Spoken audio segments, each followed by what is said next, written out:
मुख्यमंत्री के मीडिया सलाहकार नरेश चौहान ने सोमवार को शिमला सचिवालय में मीडिया से बातचीत करते हुए केंद्रीय शिक्षा मंत्री धर्मेंद्र प्रधान के इस्तीफे की मांग को लेकर केंद्र सरकार पर तीखा हमला बोले। उन्होंने कहा कि देश भर के लाखों छात्र छात्राओं से जुड़े मुद्दे पर केंद्र सरकार ने समय रहते संवेदनशीलता नहीं दिखाई, जिसके चलते आंदोलन लगातार बढ़ता गया। नरेश चौहान ने कहा कि यह केवल किसी एक परीक्षा या एक संगठन का मामला नहीं था, बल्कि लगभग 23 लाख छात्र छात्राओं और उनके परिवारों के भविष्य तथा शिक्षा व्यवस्था से जुड़ा गंभीर विषय था। उन्होंने आरोप लगाया कि छात्रों और युवाओं की चिंताओं को गंभीरता से लेने के बजाय केंद्र सरकार ने पूरे मामले की अनदेखी करी। उन्होंने कहा कि लोकतांत्रिक व्यवस्था में जब बड़ी संख्या में छात्र और युवा अपनी मांगों को लेकर सड़कों पर उतरते हैं, तो सरकार की जिम्मेदारी होती है कि वह उनसे संवाद स्थापित करे और उनकी समस्याओं का समाधान निकाले, लेकिन दुर्भाग्यपूर्ण रूप से ऐसा नहीं किया गया। नरेश चौहान ने दिल्ली में प्रदर्शन कर रहे छात्रों और युवाओं पर हुई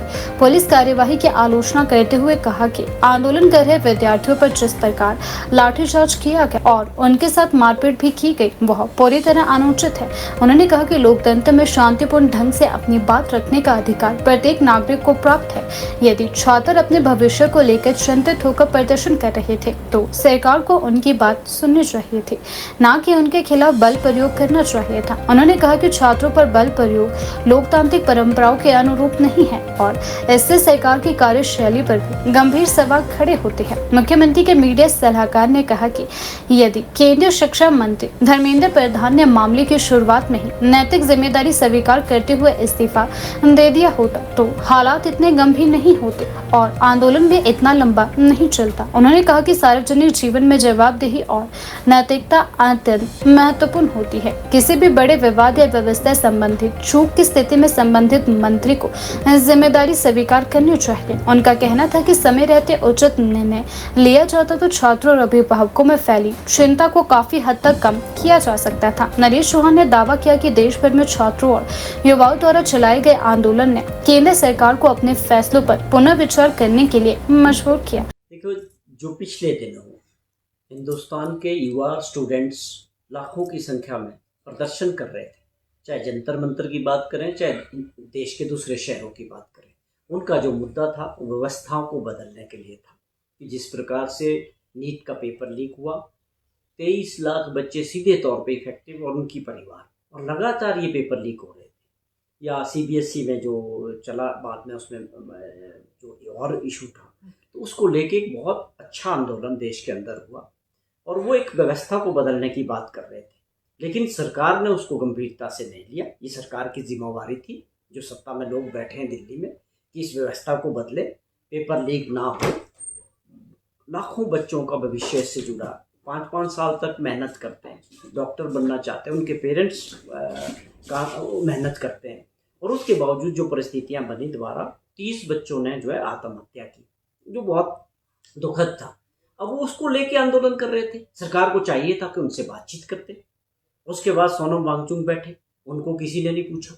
तो सरकार का अहम था, लोकतंत्र की जीत हुई है। जिस प्रकार से जो मांगे थी, एजुकेशन मिनिस्टर का इस्तीफा हुआ और बाकी मांगों पे कानून आगे जल्दी से काम करेगा। यही काम अगर सरकार पहले करती तो ऐसी परिस्थितियां नहीं होनी थी। तो ये नरेंद्र मोदी जी की सरकार का जो अहम था वो टूटा है और देश के अंदर लोकतंत्र स्थापित हुआ है, लोकतंत्र मजबूत हुआ है। लोगों की, उन बच्चों को मैं बधाई देता हूं, उन युवा साथियों को, जिन्होंने एक अच्छे से कॉज के लिए शांतिपूर्वक तरीके से इस प्रदर्शन को सफलता तक पहुंचाया। दूसरी बात रही कि राहुल गांधी जी ने इस मूवमेंट में, जैसे एज यूजुअल, राहुल गांधी जी हर उस वर्ग के साथ है जिनकी आवाज़ कोई नहीं सुनता, उनकी आवाज़ राहुल गांधी बनते हैं। इस मूवमेंट में भी राहुल गांधी जी ने पहले दिन से युवा साथियों का इस मुद्दे पे साथ दिया। और साथ में बात हुई कि जब बच्चों पे लाठीचार्ज किया गया, वो बहुत ही शर्मनाक था। बहुत बुरी तरह छोटे छोटे बच्चों को और बच्चियों की पिटाई की गई। सरकार का मॉडल था कि हम इनको पिटाई करके भगा देंगे और इस आंदोलन को ख़त्म कर देंगे। वो उल्टा पड़ा और साथ में जो है उसकी जवाबदेही तय होनी चाहिए कि वो ऑर्डर किसके थे। क्या वो होम मिनिस्टर साहब के ऑर्डर थे, उनके अंडर दिल्ली पुलिस है?